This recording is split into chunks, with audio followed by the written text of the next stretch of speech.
The National Council of Teachers of Mathematics welcomes you to Adding It All Up, a podcast created by and for mathematics educators and teachers.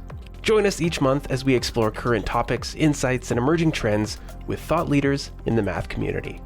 And now, the hosts of Adding It All Up, NCTM President LaTrenda Knighton and NCTM Past President Kevin Dykma.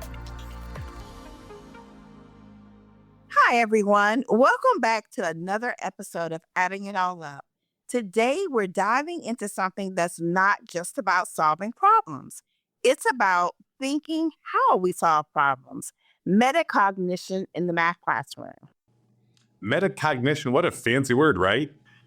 It sounds like something that we'll need a degree in philosophy to totally understand. But in reality, it's just about thinking about our own thinking. And let's be honest, how many times have you solved a problem, not because you knew the answer right away, but because you thought through it strategically? Oh, absolutely.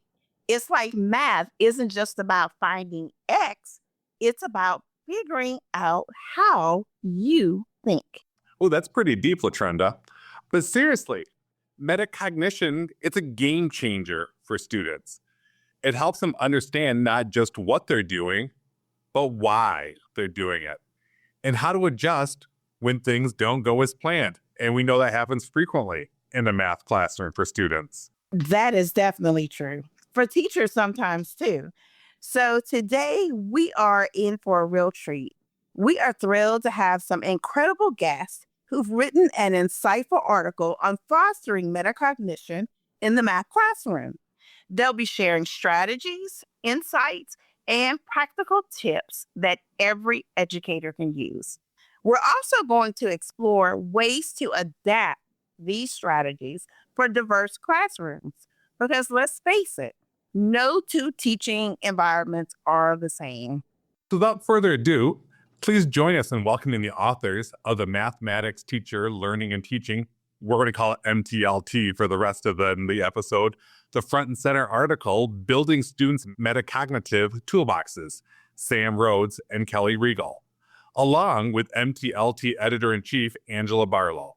Sam, why don't you kick things off by introducing yourself to our listeners, and then we'll have Kelly and Angela do the same. Hi, everyone. First of all, Kevin and LaTrenda, thank you so much for inviting us on the show. We're excited to be here. My name is Sam Rhodes, and I'm an assistant professor of math education at Georgia Southern University. Hi, everyone. Yes, Kevin and LaTrenda, thank you so much. We really appreciate this opportunity to speak with you all this afternoon.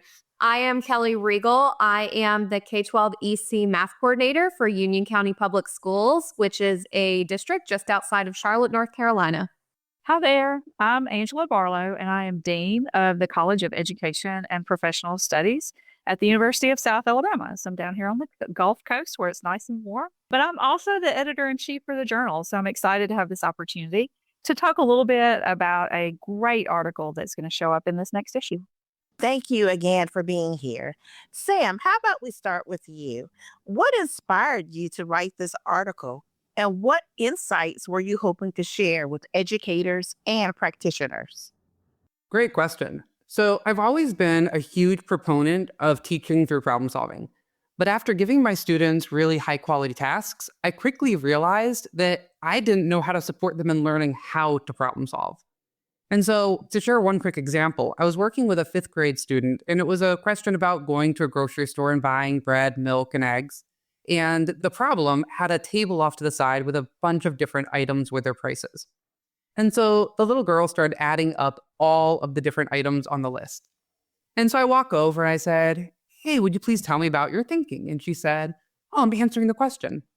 "Oh, great. What question are you answering?" She said, "How much they spent in all." And at that moment, I realized that her and I were asking ourselves different questions throughout the problem-solving process, and that I needed to better prepare my students with how to think and break down the problems. And so that question has really driven my research. And recently, we have a study that came out where we found out that metacognition was one of the most significant predictors of student success in problem solving. And so our goal in writing this manuscript was to provide educators with tangible strategies for developing and strengthening their students' metacognitive skills to help them break down and work through really challenging problems. Kelly, can you explain what is metacognition and why it's so critical to the context of problem solving, particularly when we think about mathematics education? Metacognition is a reflective process. And Kevin, as you mentioned earlier, it involves thinking about your own thinking. There are two key components to this: maintaining an awareness of one's thinking, which is really just knowledge of cognition, as well as being able to control that thinking, which is regulation of control. And both of these components of metacognition are critical in the context of problem solving in mathematics, because we need to do both so that we can navigate cognitively demanding problems and engage in productive struggle. And this reflective process is what we want for our learners. We need them to ask themselves questions when they're problem solving. Questions like, what is this problem about? Have I solved a problem like this before? What worked for me then? How can I represent the problem mathematically? Is there a strategy that I should use to solve this problem? Is that the most appropriate or the most efficient for what I'm trying to accomplish? And does this answer make sense? Does my work make sense? So metacognition really gives math learners the tools to focus their cognitive energy when problem solving so that they can make those adjustments as needed. This sounds like this is a great tool to dive into when you start thinking about student agency. Angela, as editor, what was your initial reaction to the article, and why did you feel its focus on metacognition would be particularly beneficial for teachers and their students? Well, for me, this goes back like 20 years ago. Someone said out loud, the best problem solvers are people who engage in the process of understanding the problem and the planning part, the devising of a plan. Good problem solvers spend all of their time on that front end.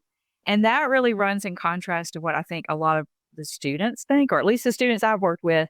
They tend to think that good problem solvers read the problem and just know what to do, and they do it very quickly and they get the right answer. So when you are trying to support people and thinking about that differently and understanding that initial part of understanding the problem and so forth, that's the key to being a good problem solver. And somewhere in this article, there's a statement in there. And when I read it, that's what it said. And so that really resonated with me to begin with. But then also just knowing all the different strategies that are shared in the article in such a way that regardless of grade level, you can pick these up and use it with your students is an important feature. And I'm sure that our authors are going to share some of those strategies, so I won't be a spoiler in that regard. But just that idea of giving teachers tools to help students understand that true problem solving means slowing down to really understand what's going on. Learn how you can write for MTLT and share your useful and classroom-ready content with mathematics teachers and educators. Visit nctm.org/MTLT submit to get started.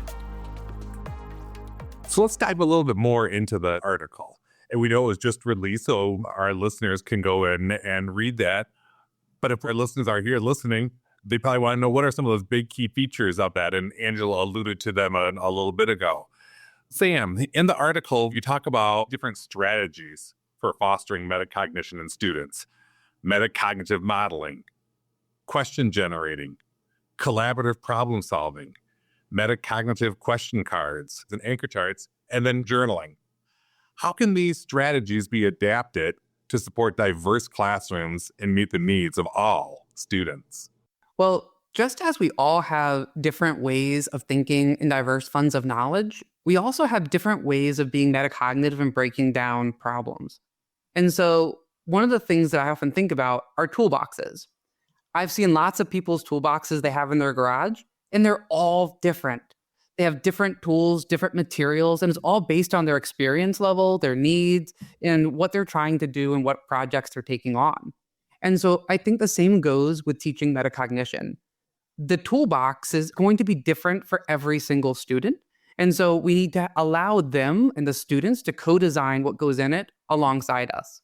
So just to share a couple examples, for the question cards is a deck of cards where students can write questions on the cards. And then when they get stuck, they can shuffle through them and pull out questions that they want to ask themselves in the moment. Well, instead of giving them the questions, we can co-design them with them. When they're doing think alouds in class, we can say, hey, I heard you ask this question. Let's add that to the cards. And so through their think alouds, through peer talks, through just having one-on-one conversations with students, we can help them co-design those cards so that everyone has their unique deck of cards they can pull from. As another example, one of the things I recommend is that when students are working in groups at vertical whiteboards or other surfaces, that there's a blank anchor chart right next to the whiteboard. And so that way there, the groups can write their own questions on their own anchor charts. And then when they're solving another problem in the next class period, they can refer back to their anchor chart the next time.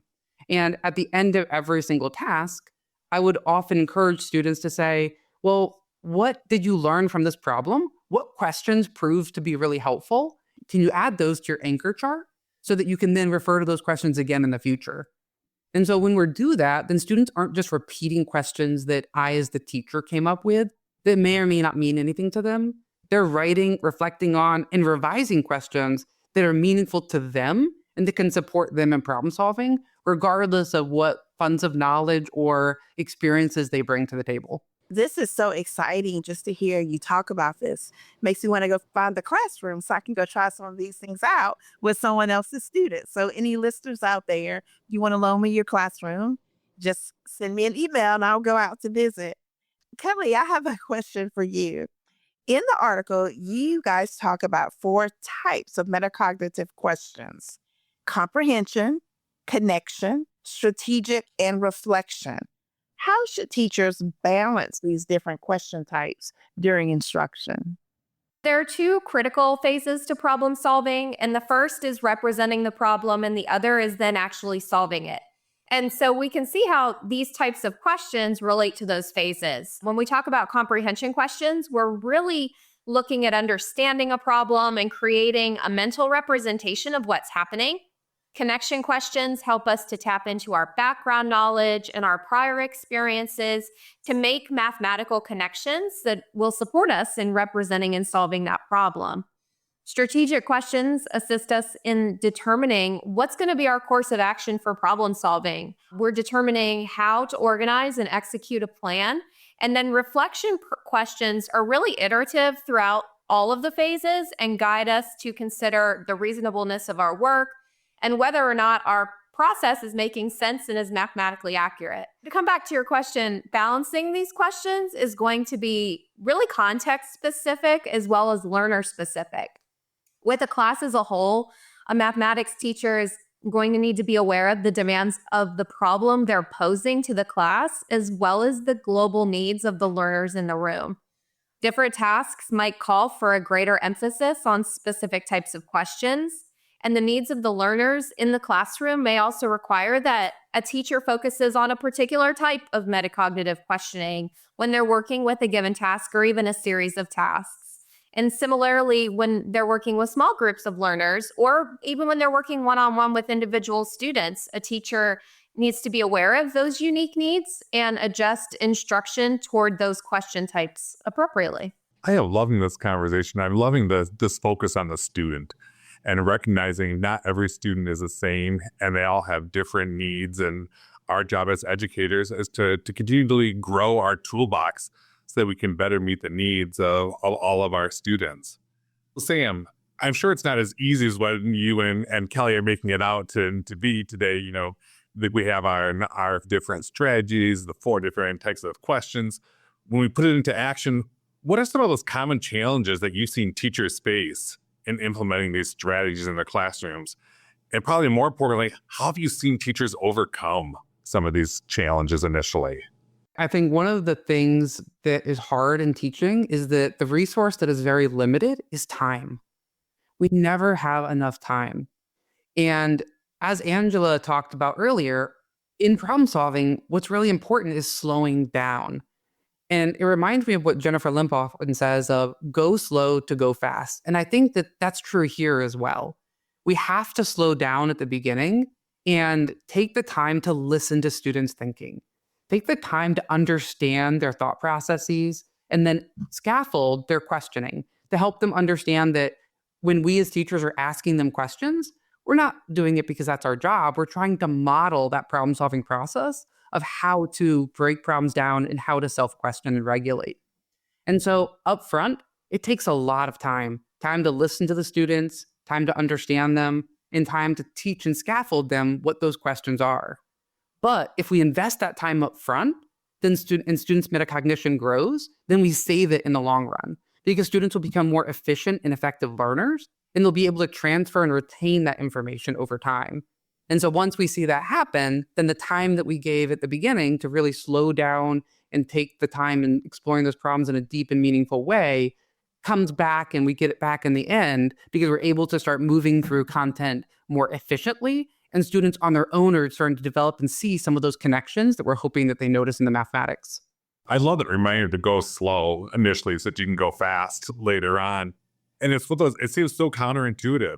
I mean, I know in my own classroom at the beginning of the year, when I remind myself, go slow, go slow, go slow, you start to get that little bit of, oh, we're not going to get through everything. And all of a sudden I start to speed it up. But it's a great reminder of the importance of really front loading that so that you build those routines, those structures, so that you are able to better meet the needs of students throughout the entire school year.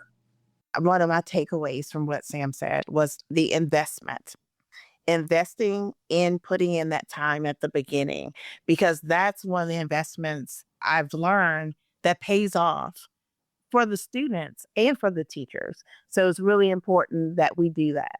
Well, thank you so much for those insightful ideas about how do we help teachers overcome the challenges that they may encounter when they first decide to make an effort to put in some of these practices. Kelly, what's one final piece of advice? I bet there's hundreds of things you can think of, but if you had to think about just a few things that may help one of our listeners who's tuning in right now, just a final piece of advice that you would give to educators who are really looking to enhance their students' metacognitive skills and problem solving. There are so many things to say. I think one thing I would say is to be intentional. It is so important to intentionally incorporate these opportunities to fill your students' metacognitive toolboxes. These opportunities allow learners to take ownership over these tools, and they position them to more deeply experience that joy and wonder of mathematics. And we want them to be active participants in their own thinking processes rather than just passive recipients. So it's important to intentionally provide those opportunities to do so. Providing math learners with that space to really develop those metacognitive abilities supports them in making sense of tasks, in evaluating solution pathways, and in engaging in reflection. And we know that this fosters positive math identities as effective and capable problem solvers who can persevere when they're faced with those challenging tasks.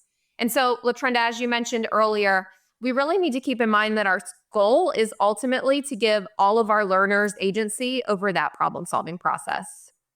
I'm loving this. This is just fuel for my soul. So thank you. Absolutely. It's always great to hear from people who have written and thought more deeply about things than we have. I think it's through the collective we that we all grow in our own skills as educators, but more importantly, that we really benefit more and more students. And I just love all the student-centered stuff here. But I don't want to lose the opportunity to let Angela say a couple of words about MTLT. And Angela does such a great job guiding the work of this journal. So Angela, I think, do you want to just share about upcoming things with MTLT, how other people can apply to get some extra support? Oh, absolutely. One of the things we try to do is we listen to our readers and take up their feedback and then think about how we can improve the journal and to support them in their work. So this year, starting with the January issue, we have what we call MTLT takeaways. So right now, we're trying to get every article, but it's not always every article, but that's our goal, is for authors to think about what is the big takeaway, whether it is a task or maybe it is a set of guidelines or an instruction routine, whatever it is. We ask them put that on a TLT takeaway template that teachers can then download from the website and use directly in their classroom. So this particular article Sam and Kelly are talking about has 3 MTLT takeaways, I believe, one for each of the primary grade bands, so elementary, middle, and high school. That allows a reader to just print that problem. They can make copies of the task, give it to kids, but they've also got those metacognitive tools there for them to use as they're thinking about working with their students on that problem. So be on the lookout for MTLT takeaways. My thought is if you don't have time to read the article right now, at least take a look at the takeaways and then come back and read the article later. Oh, that's wonderful. Love that. This has been a delightful conversation today. It's been very uplifting to hear these things, and very exciting. And really, I think a lot of our listeners are going to feel rejuvenated by listening to these ideas of how to really position their students as learners and doers of mathematics. So once again, thank you for being with us, for choosing to submit an article to our journal, and for sharing some additional insights with us. And to our listeners, we definitely want to remind you to join us next month for a discussion on NCTM advocacy efforts as we enhance our initiatives to support mathematics teachers and educators. Sam and Kelly, thanks again for joining us. This has been one of my favorite afternoons this week. I can't thank you enough for sharing your knowledge, your time, and your research with us. Thank you so much for having us. It's been a pleasure speaking with you both. Yes, thank you both so much. We have really enjoyed the conversation. Thanks for joining us today. And as always, thank y'all for lifting up MTLT and highlighting that with your listeners. I really appreciate that.